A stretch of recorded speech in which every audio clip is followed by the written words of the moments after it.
There's a sensor sitting inside your engine right now, about the size of your fist.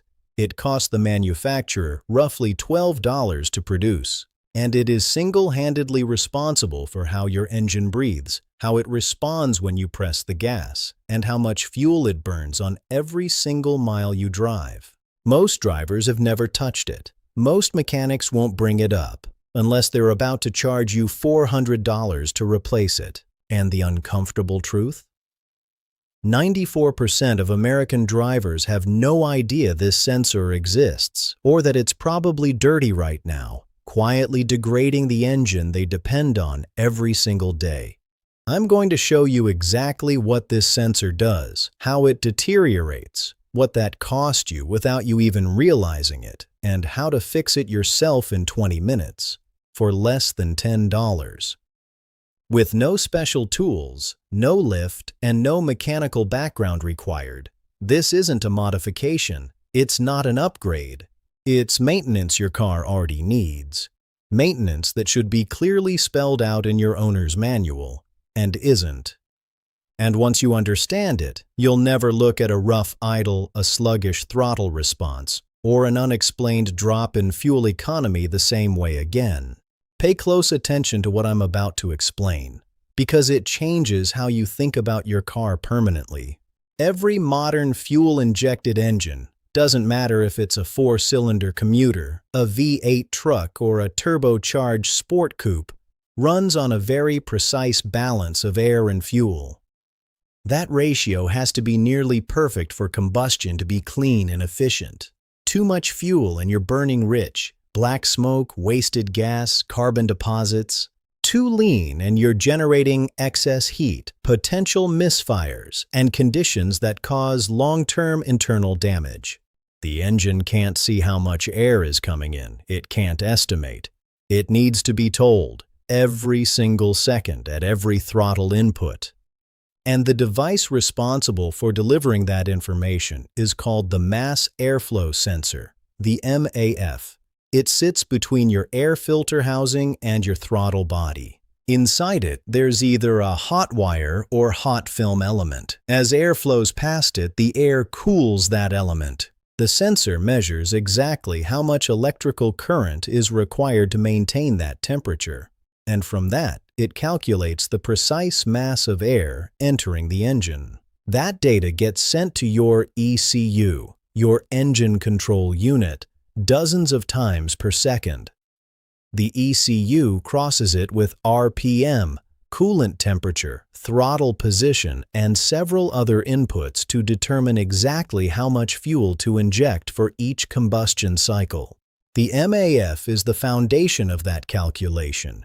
If the number it sends is even slightly wrong, everything downstream runs on corrupted data. The MAF doesn't fail dramatically. It degrades quietly. Over thousands of miles, microscopic contaminants accumulate on that sensing element, layer by layer, trip by trip. The element gets coated, its thermal behavior changes, it starts reporting inaccurate air mass data to your ECU, and your ECU trusts it completely. Your fuel economy doesn't drop overnight. Your throttle response doesn't go from sharp to numb in a week. It degrades across 6, 12, 18 months of driving, and you adapt without noticing. You stop comparing. You just accept that the car drives like this now. You assume it's age or mileage, normal wear. It isn't. In many cases, it's a dirty sensor feeding your engine bad information.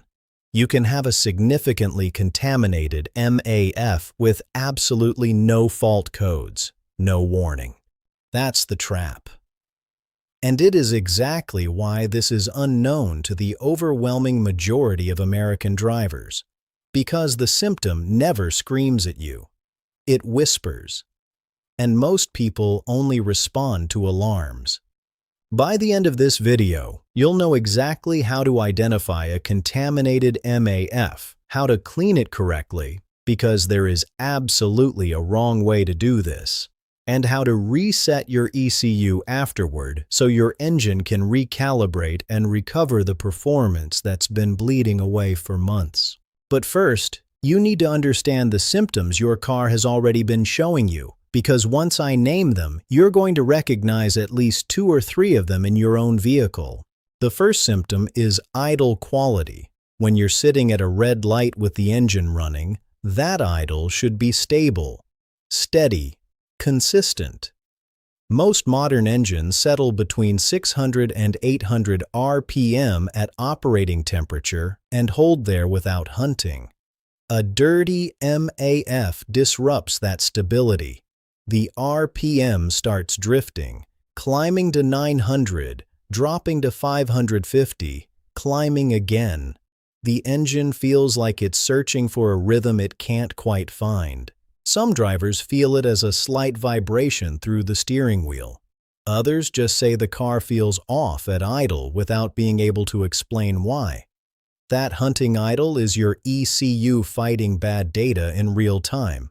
The second symptom is throttle hesitation. You're accelerating from a stop, merging onto the highway, pulling out of a gas station. And there's a moment of delay, a pause between when you press the pedal and when the engine actually responds. Half a second, sometimes a full second. It feels like the car is thinking, like something is holding it back before it finally commits to the pull. The third symptom is fuel economy. If your MPG has quietly dropped 2 or 3 miles per gallon over the past year, that's your engine burning more fuel than it should. Silent, relentless waste. The fourth symptom is cold start behavior. When an engine is cold, the ECU runs a temporarily richer fuel mixture to compensate for reduced fuel atomization. If the MAF is already providing low air mass readings, that cold start enrichment stacks on top, and you may see brief dark exhaust smoke on startup, or an idle that takes longer than normal to stabilize after warm-up. The fifth symptom is overall engine feel. Just a car that feels slightly muted, slightly slower to respond, like driving through air that's a bit thicker than it used to be. You just accept it. A moderately dirty MAF can operate completely below the fault threshold. No code, no light, no indication from the vehicle at all. This is exactly why waiting for a warning light is the wrong strategy. By the time the code appears and the light comes on, you've already been losing fuel economy for months, potentially years, and the downstream damage is already building. The MAF is the beginning of the chain. A dirty MAF forces your ECU into a constant state of compensation. It adjusts fuel trims. It fights the oxygen sensor feedback. It works harder every cycle to maintain combustion quality on the basis of data it can't fully trust. And every system downstream, your injectors, your catalytic converter, your intake valves, your engine oil, absorbs the cost of that ongoing struggle. A driver could spend 3 or 4 years in a degraded state, never receiving a single warning. 3 or 4 years of wasted fuel, and a fix that costs less than a dinner out. Walk into any dealership service department with a rough idle and a slight hesitation. The service advisor returns with a clipboard. We recommend replacement. $350 to $600. The diagnostic equipment most service departments use measures the sensor's output signal against factory specification thresholds. A contaminated MAF will frequently read outside those thresholds, which the scanner flags as out of range. But out of range is not the same as failed. The sensing element is physically intact. The circuit is intact. Clean the element, restore its thermal accuracy, and the signal returns to specification. The sensor was never damaged. It was contaminated. Replacement is a billable parts and labor ticket that generates revenue. A cleaning procedure takes 20 minutes and produces 0 parts income. The economics of that decision aren't complicated. Now, one important clarification, because accuracy matters here. There are absolutely situations where a MAF sensor has genuinely failed and cleaning will not help. Physical damage to the sensing element, moisture intrusion from a flooded airbox, hard circuit failures. These are real failure modes that require actual replacement. If your vehicle sustained water intrusion, if the sensor housing is cracked, or if the wiring harness connector is visibly damaged, cleaning isn't the answer. European automakers are more transparent about MAF maintenance. In the American market, the topic is largely absent.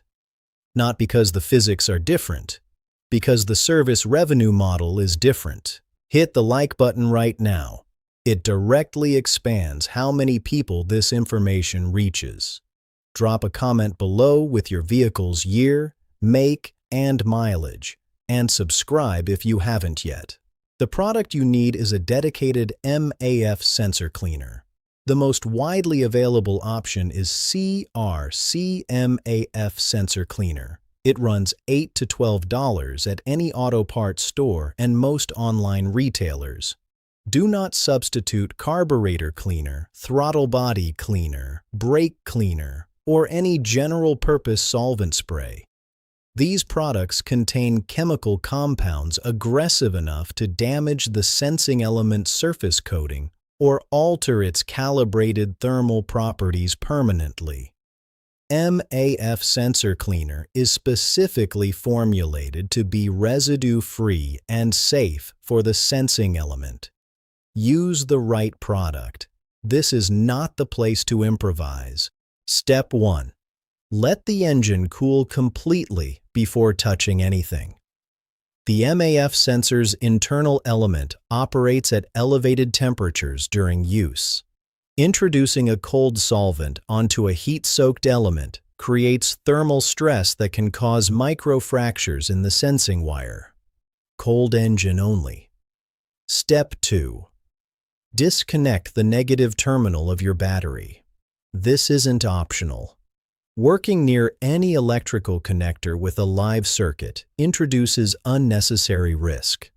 Additionally, disconnecting the battery begins clearing your ECU's stored adaptive fuel trim data, which is something you actually want for reasons that become clear in a moment. Step 3.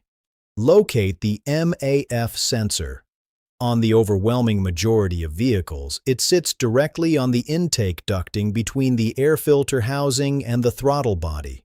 It will have a plastic housing with a multi-pin wiring harness connector attached. If you're uncertain which component is the MAF on your specific vehicle, search your year, make, and model before proceeding. 5 minutes of confirmation prevents a misidentified component. Step 4. Unplug the electrical connector. There's a locking tab.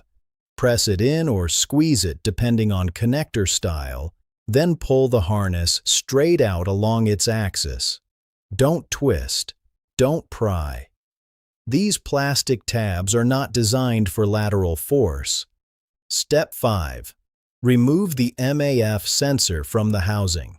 Most are secured with 2 Torx screws.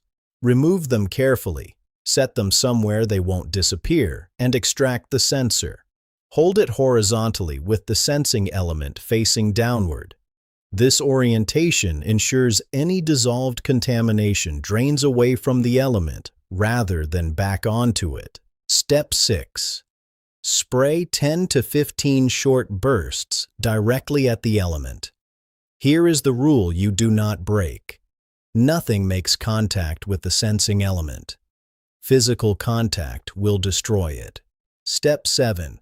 Place the sensor on a clean surface and allow it to air dry completely for 10 to 15 minutes. Do not use compressed air. Let it dry naturally. Zero moisture before reinstallation. Step 8. Reinstall the sensor into the housing and tighten the Torx screws snugly, not excessively. Reconnect the electrical harness until you feel the locking tab click into place. Reconnect the battery negative terminal and tighten the clamp firmly. A loose battery connection will introduce its own electrical gremlins. Step 9.